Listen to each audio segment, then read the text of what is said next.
Hello दोस्तों, welcome. इस video में हम पृष्ठीय क्षेत्रफल और आयतन यानी सरफेस एरिया एंड वॉल्यूम इसके सभी फॉर्मूले कवर करेंगे। तो बहुत सारे स्टूडेंट्स ने रिक्वेस्ट किया था कि सर आप इस चैप्टर के जो फॉर्मूले हैं प्लीज़ उसका एक वीडियो बना दीजिए जिसमें सारे फॉर्मूले कवर हों। तो ये वीडियो है आपके लिए। इसमें सभी फॉर्मूले आप देख सकते हैं, घन, घनाभ, बेलन, शंकु, गोला, सभी के फॉर्मूले मैं आपको कवर करूंगा, एक एक इसका फॉर्मूला। और जिससे कि आप इसके कोई भी टाइप के क्वेश्चन करें, आपको उन क्वेश्चंस को करने में प्रॉब्लम ना हो। तो शुरू करते हैं। तो सबसे पहले हम बात करेंगे घन के फॉर्मूलाज की। घन क्या शेप होती है? देखो, घन एक ऐसा आकार होता है जिसमें लंबाई होती है, चौड़ाई होती है और ऊंचाई होती है और तीनों बराबर होते हैं। तो ये घन की शेप है। अब इसमें क्या क्या चीज़ें होती हैं? तो सबसे पहले आप ये समझो कि ये नीचे होता है बेस। इसको आप बेस समझो, आधार जो है, ठीक है। और ये होती है इसकी हाइट। तो किसी भी चीज़ में अगर हम कोई भी आकार देखें, अगर हम इन दोनों को छोड़ दें तो इसमें, इसमें और इसमें, इसमें तीनों में एक खास बात है। वो क्या है कि जो इनका बेस है यानी जो इनका आधार है वही इनका टॉप है। जो इसका बेस है, आधार, वही इसका टॉप है। और जो इसका बेस है वही इसका टॉप है। इसी वजह से जो इनके फॉर्मूले होते हैं बहुत से, उनमें बहुत सारी चीज़ें सेम होती हैं। क्या, मैं भी आपको बताता हूँ। तो यहाँ पे यह है इसका आधार। इसके आधार का जो आकार है वो क्या है? इसके जो आधार का शेप है वो एक स्क्वायर है, ये एक वर्ग है। तो अगर मैं बात करूं इसकी, तो ये एक वर्ग है। आप ध्यान से देखो, तो इसका जो आधार है ये इस आकार का है। और ऐसे ही इसके हर एक जो फलक हैं, हर एक फेजेस जो है, फेसेस, वो वर्ग के आकार के हैं जिसकी लंबाई और चौड़ाई दोनों ए है। तो अगर मैं कहूं कि इसके आधार की परिमाप क्या है,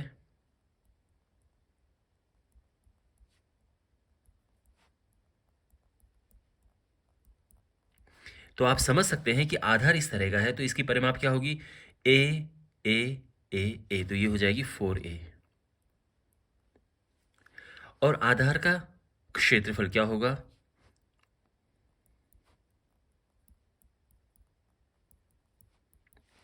तो ये हो जाएगा, आप जानते हैं इसका क्षेत्रफल क्या होता है वर्ग का?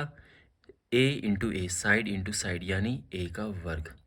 ये दो बातें आप अभी ध्यान में रखना। अब देखो इसके मेन फॉर्मूलाज पे आते हैं।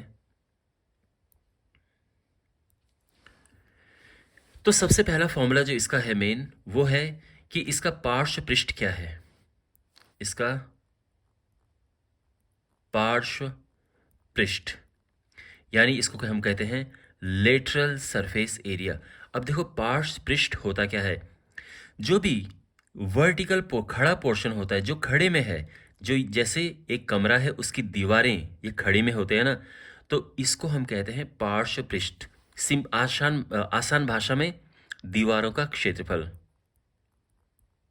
तो जिसकी दीवारें हैं उसका क्षेत्रफल क्या होगा? तो अब मैं आपको एक और इंपॉर्टेंट चीज बता रहा हूं। ये दो तरह से हम निकाल सकते हैं। तो जो इंपॉर्टेंट बात है वो ये है कि कभी भी आपको किसी का पार्श्व पृष्ठ निकालना हो, किसी का मतलब जैसे मैं आपको कह रहा था ना कि इन तीनों में एक समानता है। अगर आपको पार्श्व पृष्ठ निकालना हो, यानी आप देख सकते हैं जैसा नीचे है वैसा ही ऊपर है, जैसा नीचे वैसा ही ऊपर है, यहाँ भी जैसा नीचे है बेस वैसा ही ऊपर टॉप है। तो अगर आपको ऐसे में पार्श्व पृष्ठ निकालना हो तो होता है आधार की परिमाप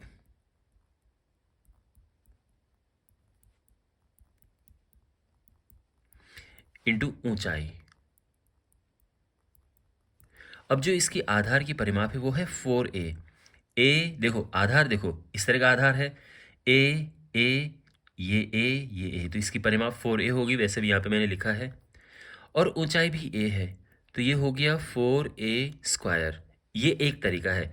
दूसरा तरीका आप ये भी समझ सकते हो, आप कहोगे कि सर इसकी तो चार दीवारें हैं, एक दीवार का एरिया है a², यानी दीवार इस तरह की है तो चार का एरिया 4a² हो जाएगा। बिल्कुल ये भी तरीका इसको करने का सही है। तो एक तो हो गया है ये पार्श्व पृष्ठ। अब इसके बाद होता है दूसरा, देखो पार्श्व पृष्ठ हो गया है ना। अब इसके बाद मान लो कि हम एक कमरा जिसका घनाकार कमरा जो है, इसमें हमें पेंट करना है, हमें पुताई करनी है, जिसमें दीवारें और छत उसकी पुताई करनी है, या फिर केवल दीवारें और फर्श, यानी एक को छोड़ें, या तो छत को छोड़ें या फर्श को छोड़ें, तो उसका क्षेत्रफल क्या होगा, यानी दीवारों और फर्श, या तो हम ये ले लें या फिर दीवारों और छत, इसका इसका क्षेत्रफल क्या होगा। तो आपके पास ऐसे भी क्वेश्चन आते हैं कि एक घनाकार कमरा है, उसकी दीवारों और छत पे वाइट वॉश कराया है, सफ़ेदी कराई है, उसका खर्चा बताओ। तो उसका पहले क्षेत्रफल निकालना होगा, और क्या होगा, सीधी सी बात यह है कि जो दीवारों का क्षेत्रफल है उसमें, ये दीवारों का क्षेत्रफल था, और इसमें छत का, तो छत भी ऐसे ही है ना, उसका एरिया जुड़ गया और ये हो गया 5a²। और अब है संपूर्ण पृष्ठ, संपूर्ण पृष्ठ। तो इस अवस्था में संपूर्ण पृष्ठ अगर मैं यहाँ पे देखूँ तो दीवारें हैं, छत है और आधार, ये सभी चीज़ें हैं। तो ये हो जाएगा, दीवारें ये है, दीवारों का क्षेत्रफल ये है, छत का क्षेत्रफल ये है, और आधार जो है फर्श, उसका क्षेत्रफल ये है। तो टोटल 6a² आ चुका है। ठीक है। और जो इसका आयतन है,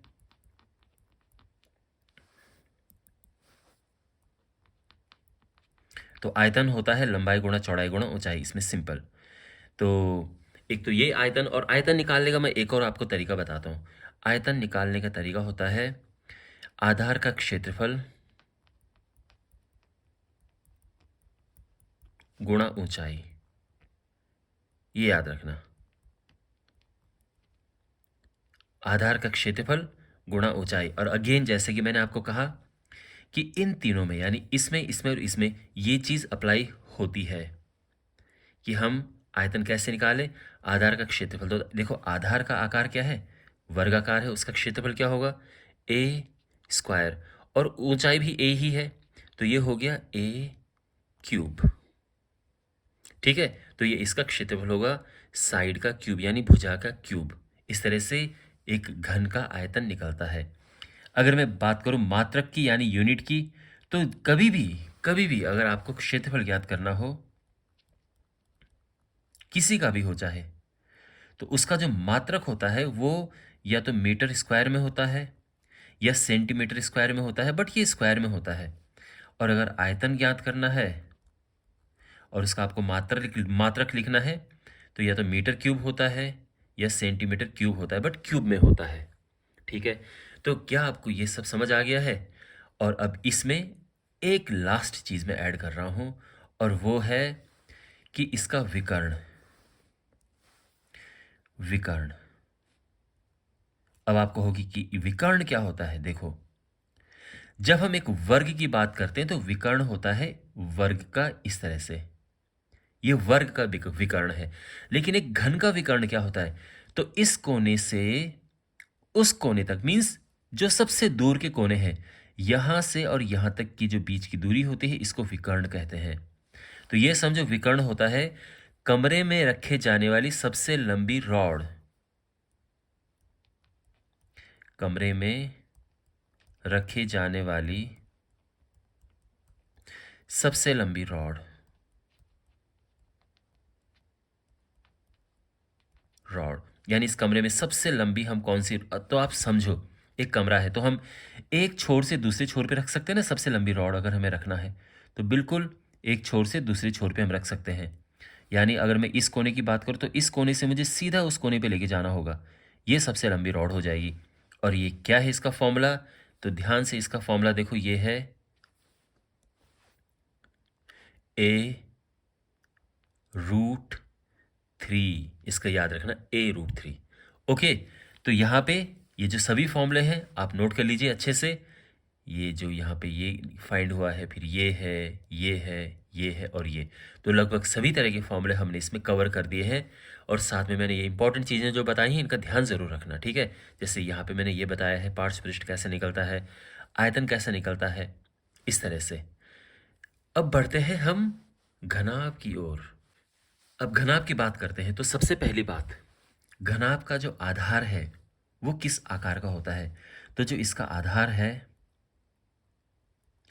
वो आयताकार होता है, एक आयत के आकार का होता है। ये एक घनाभ का आधार है जिसकी लंबाई L और चौड़ाई B होती है। ध्यान रखना, ये एक घनाभ का आधार है। ये बात समझ आ गई? अब अगर मैं कहूं आधार की परिमाप,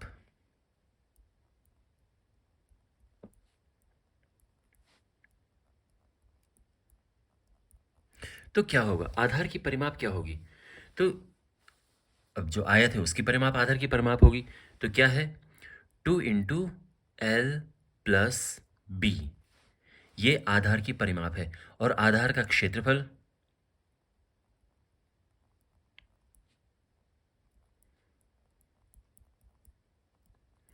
आधार का क्षेत्रफल ये लंबाई गुणा चौड़ाई L × B। अब आप ये सोच रहे होंगे कि सर ये आप यहाँ पर ऐसा क्यों दे रहे हैं? हमें आधार की परिमाप का क्या करना है जब हमारे पास घनाभ के क्वेश्चन होंगे? बहुत इंपॉर्टेंट होता है ये समझना, क्योंकि कई कबार आपके पास क्वेश्चन आता है कि एक घनाभ है, उसकी आधार की परिमाप इतनी है और ऊंचाई ये है, तो उसका पार्श्व पृष्ठ ज्ञात करो, यानी उसका लेटरल सरफेस एरिया फाइंड करो। तो आप कैसे करोगे? इसीलिए आपको ये सब चीज़ें पता होनी चाहिए। तो ये तो है बेसिक फॉर्मूले। अब आ जाते हैं घनाभ के फॉर्मूलाज पे। तो सबसे पहली बात, पार्श्व पृष्ठ यानी केवल और केवल दीवारों का क्षेत्रफल, पार्श्व पृष्ठ यानी जिसको हम कहते हैं लेटरल सरफेस एरिया। क्योंकि आजकल हिंदी मीडियम में भी बच्चे और टीचर्स इवन पार्श्व पृष्ठ को सीधा LSA लिख देते हैं, लेटरल सरफेस एरिया। तो इसका मतलब ये हो जाता है कि पार्श्व पृष्ठ यानी दीवारों का क्षेत्रफल है। ध्यान रखना, पार्श्व पृष्ठ इस अवस्था में जो आपके कमरे की दीवारें होती हैं उनका क्षेत्रफल होता है, दीवारों का क्षेत्रफल। और क्या बताया था मैंने? दीवारों का क्षेत्रफल पीछे भी बताया था मैंने कि आपको करना है कि आधार की परिमाप लेनी है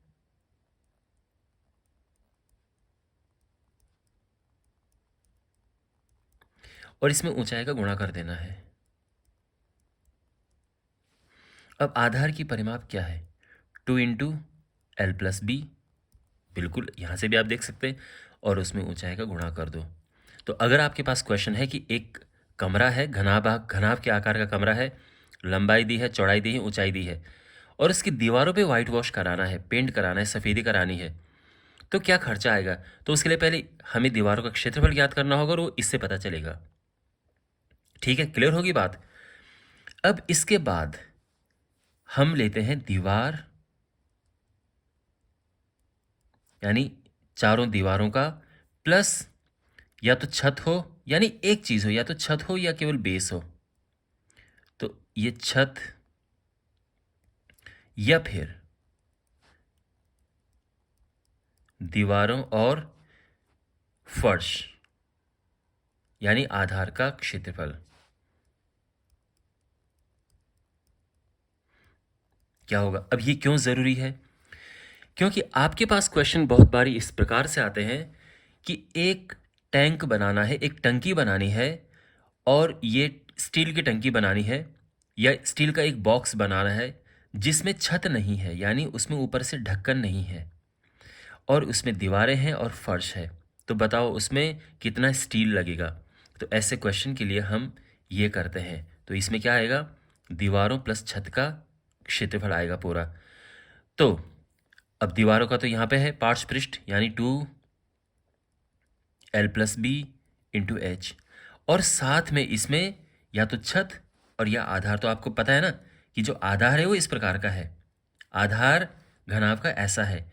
तो हम छत, ये जो दीवारें हैं, दीवारें के साथ में हम ये भी ऐड कर देंगे, क्योंकि दीवार प्लस फर्श या छत, अब फर्श या छत एक जैसी है तो बात एक ही है। तो ये हो जाएगा L × B, LB। तो ये हो गया है ऐसे बॉक्स का क्षेत्रफल जो जिसमें ढक्कन नहीं है ऊपर से, और दीवारें हैं और फर्श है।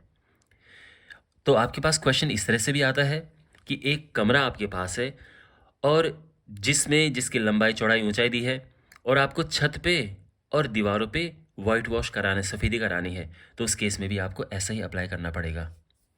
अब इसके बाद संपूर्ण पृष्ठ में दीवारें और ऊपर नीचे दोनों आते हैं। संपूर्ण पृष्ठ यानी इसमें दीवारें और छत, तो छत तो एल इंटू बी है, लंबाई गुणा चौड़ाई, लेंथ इंटू ब्रेड्थ, और ऐसे ही फर्श भी है एल बी। तो ये पूरा जो होता है हिसाब के किताब करके ये 2 LB हो जाता है। तो ये पूरा इसको मल्टीप्लाई कर लेते हैं, ठीक है। तो ये हो जाएगा 2 LB ये है, 2BH ये है, और 2HL ये है। इसी वजह से आपने देखा होगा कि ये फॉर्मूला होता है 2 × LB plus BH plus HL। तो ध्यान रखना ये संपूर्ण पृष्ठ होता है, यानी दीवार प्लस छत प्लस फर्श का क्षेत्रफल एक घनाभ का। ये बात समझ आ गई। अब इसके बाद इसका है आयतन। तो आयतन निकालने का भी सिंपल तरीका है कि आधार का क्षेत्रफल में हाइट का गुणा कर दो।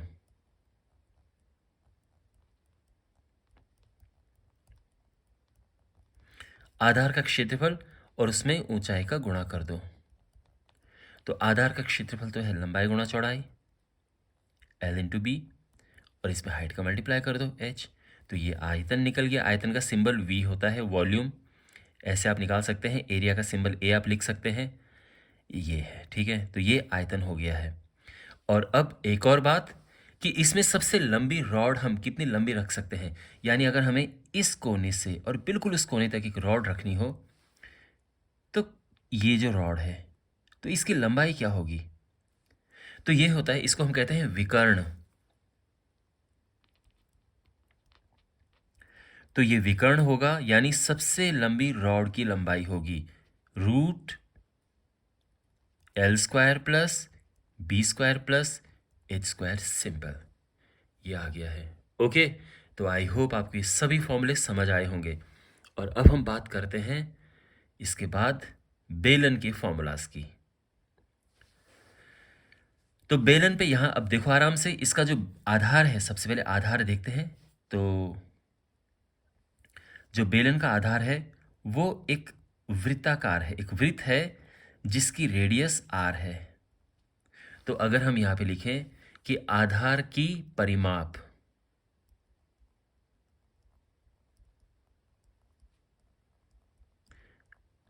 अब देखो वृत्त के लिए हम परिमाप शब्द की जगह पे परिधि यूज करते हैं। तो आप चाहो तो परिमाप या परिधि, लेकिन ऐसा नहीं कि एग्जाम में कभी परिमाप आ ही नहीं सकता, परिमाप भी आ सकता है, बात एक ही है। परिधि, परिमाप या परिधि क्या होती है? अब ये तो वृत्त है, तो ये हो जाता है 2πr। आई एम श्योर आप इससे अवेयर होंगे। तो जो वृत्त है इसकी परिमाप होती है 2πr, और इसका क्षेत्रफल यानी आधार का क्षेत्रफल ये हो जाता है πr²। ठीक है, ये बात समझ आ गई, ये बेसिक्स थे। और अब हम बेलन के फॉर्मूलाज पे आते हैं।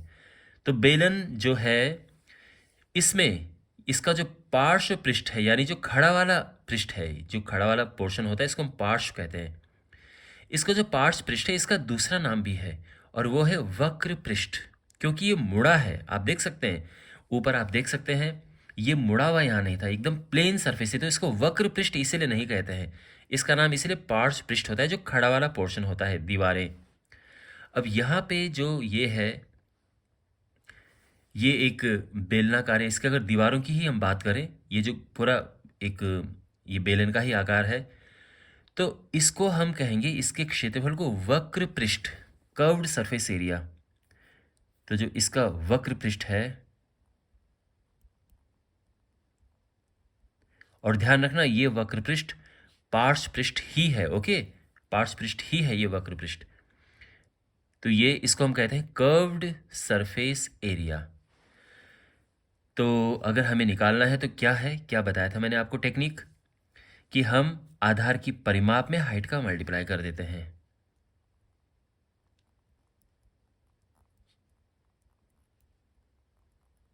आधार की परिमाप इंटू ऊंचाई। अब आधार की परिमाप क्या है? 2πr और ऊंचाई होती है h। इसीलिए एक बेलन का जो वक्र पृष्ठ होता है ये होता है 2πrh। ये बात समझ आ गई? ठीक है। अब अगर हम एक ऐसा बर्तन बनाएं जो बेलनाकार हो और जिसमें केवल बेस हो, ऊपर से खुला हो, तो उसका क्षेत्रफल क्या होगा? तो यहाँ पर हम क्या कर रहे हैं कि जो वक्र पृष्ठ के साथ में इसका आधार आ गया है, यानी सीधा ऊपर से खुला हुआ बेलनाकार बर्तन, ऊपर से खुला बेलनाकार बर्तन। तो अगर हमें ऊपर से खुला बेलनाकार बर्तन का क्षेत्रफल ज्ञात करना हो तो क्या होगा? तो ऑब्वियस सी बात है कि इसमें वक्र पृष्ठ तो आएगा ही आएगा, जो कि है 2πrh, और साथ में इसमें आधार भी आ जाएगा क्योंकि ऊपर से खुला है पर नीचे है उसमें, तो इसमें हम साथ में ऐड कर देंगे πr², सिंपल। और अब आप इसे कैलकुलेट कर सकते हैं। आप चाहो तो कॉमन ले लो πr, और नहीं तो ऐसे ही कैलकुलेट आप कर सकते हैं वैल्यूज़ रख के, जब आपके पास कभी क्वेश्चन आए तो। ये हो गया, यानी पहले हमने निकाला वक्र पृष्ठ जो केवल दीवारों का क्षेत्रफल था, यानी जो खड़ा पोर्शन है।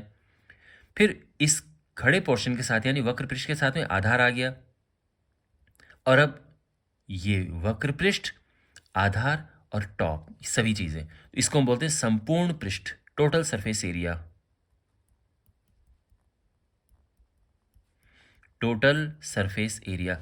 तो इसका संपूर्ण पृष्ठ जो है, इसमें वक्र पृष्ठ जो है वो तो है ही, साथ में ये आधार है, और ऐसा ही देखो ऊपर नीचे से एक जैसा है ना, तो ये इसका टॉप हो गया है। तो यहाँ पे ये आ जाएगा 2πrh प्लस 2πr²।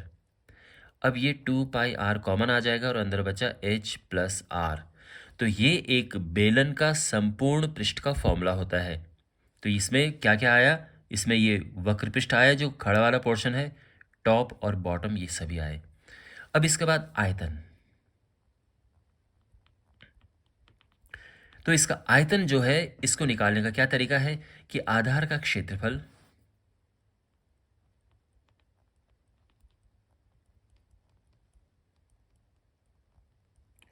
और इसमें ऊंचाई को गुणा कर दो। तो आपने नोटिस किया होगा कि अभी तक ये जो तीनों हमने किए हैं, इसमें आयतन का बिल्कुल एक ही जैसा तरीका लगा है आयतन का फॉर्मूला बनाने का। इसमें भी आपने वही देखा होगा। तो इसीलिए मैंने कहा था कि कुछ हद तक इन तीनों के फॉर्मूलाज में कुछ समानता है, ठीक है ना। तो यहाँ पे हम अब, तो आधार का क्षेत्रफल क्या है इसका? πr², और ऊंचाई जो है उसका मल्टीप्लाई हम कर देंगे, तो ये इसका आयतन है यानी वॉल्यूम है। तो ये बात समझ आ गई? ओके। और अब हम बढ़ते हैं शंकु की ओर। शंकु में एक इंटरेस्टिंग एलिमेंट है और वो है तिर्यक ऊंचाई। जो L है ये तिरछी ऊंचाई है, इसको हम कहते हैं तिर्यक ऊंचाई। तो ध्यान रखना, अगर शंकु की ऊंचाई की बात की हो तो ये होती है, लेकिन तिर्यक ऊंचाई की बात की हो तो ये L होता है, और ये आधार की त्रिज्या है। तो इसका जो आधार है शंकु का आधार बिल्कुल वृत्ताकार होता है। तो ये शंकु का आधार है और ये उसकी रेडियस है। लेकिन ध्यान रखना, शंकु में और बेलन में अंतर ये है कि बेलन में टॉप में भी ऐसा ही था, इसमें ऐसा नहीं है। तो ये थोड़ा सा इसका फॉर्मूला, हल्के से इसके फॉर्मूले डिफरेंट हो जाते हैं। तो पीछे कुछ टेक्निक्स जो हमने यूज़ की हैं कि भाई हम जब पार्ट्स पृष्ठ निकाल रहे थे तो हम आधार की परिमाप में हमने हाइट का मल्टीप्लाई कर दिया था, इसमें नहीं करेंगे हम ऐसा। तो यहाँ पे सबसे पहली बात तो ये है कि हमें फोकस करना है इस पे, इस त्रिभुज पे।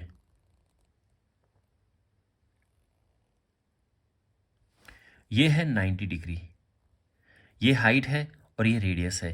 तो यहाँ पर पाइथागोरस थ्योरम लग जाती है। तो इसी वजह से यहाँ पे सबसे पहले तो तिर्यक ऊंचाई है, तो L² = h² प्लस r², ये जो है हमारे पास एक रिलेशन बन जाता है।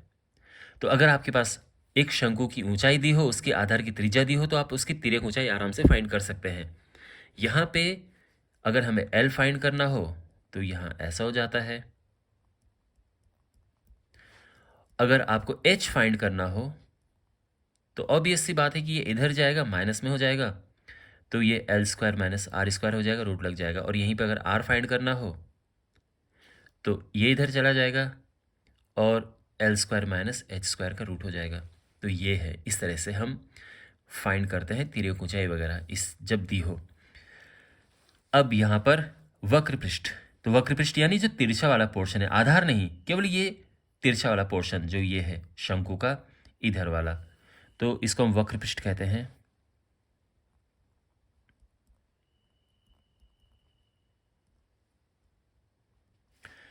तो शंकु का वक्र पृष्ठ होता है पाई आर एल, बिल्कुल यूनिक फॉर्मूला है पाई आर एल, यानी पाई आपको पता है क्या होता है, आर आधार की त्रिज्या और एल है इसकी तिर्यक ऊंचाई। तो ध्यान रखना वक्र पृष्ठ में तिर्यक ऊंचाई आती है।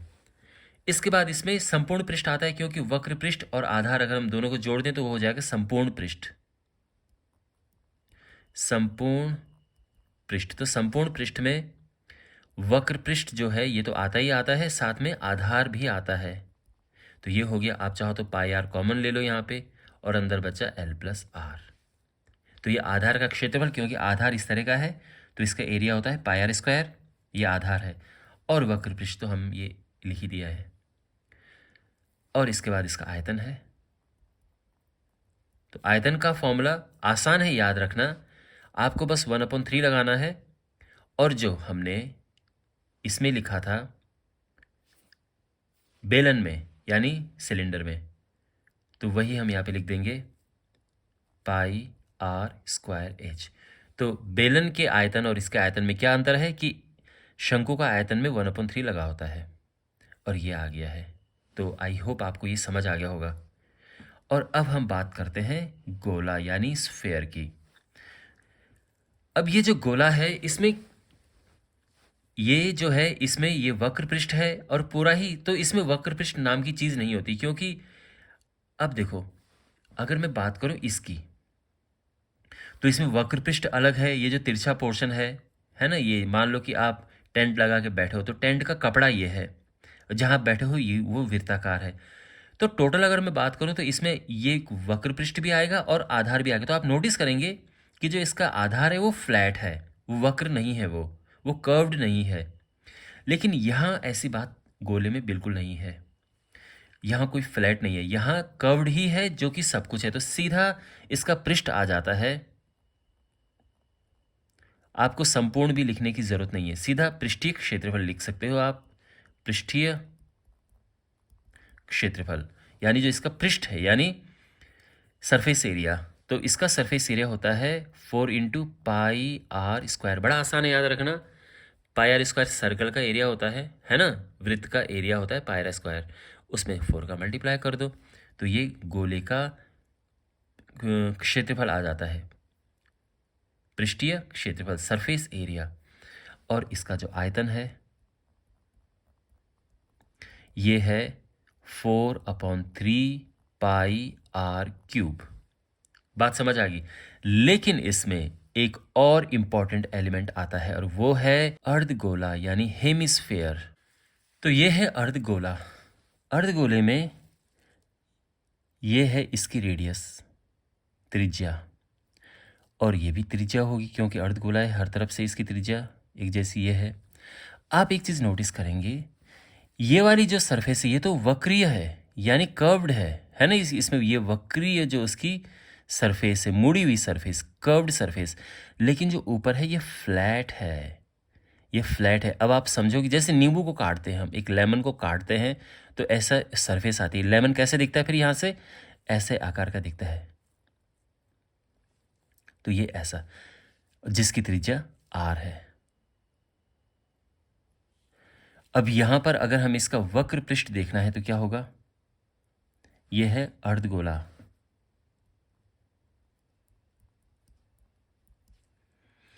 तो अर्धगोला जो है इसका अगर हमें वक्र पृष्ठ देखना है, क्योंकि अब इसमें वक्र पृष्ठ है, यहां पे ऐसा नहीं था कि वक्र अलग है संपूर्ण अलग है, यहां पे तो एक जैसा ही था। यहां वक्र अलग है और संपूर्ण में जाएंगे तो वक्र के साथ साथ में ऊपर जो फ्लैट है ये भी आएगा, इसलिए इसमें अलग अलग हो जाते हैं।